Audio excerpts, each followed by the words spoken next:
घरे रोषई चली समय हठात भांगीगला कांथ आउ सही कांथ तले चापी होई तीन भौणी गुरुतर हेबा परे सेमानकु डाक्तरखाना रे भर्ती करी चिकित्सा चलीछि।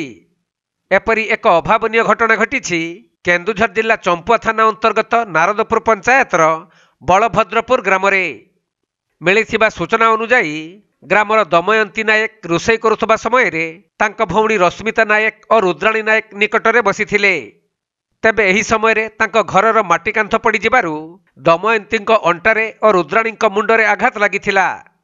परे तांका परिवार लोक माने तीन भौणी को तुरंत उद्धार करी चंपुआ डाक्तरखाना को नहीं सेठारे चिकित्सा चलीछि।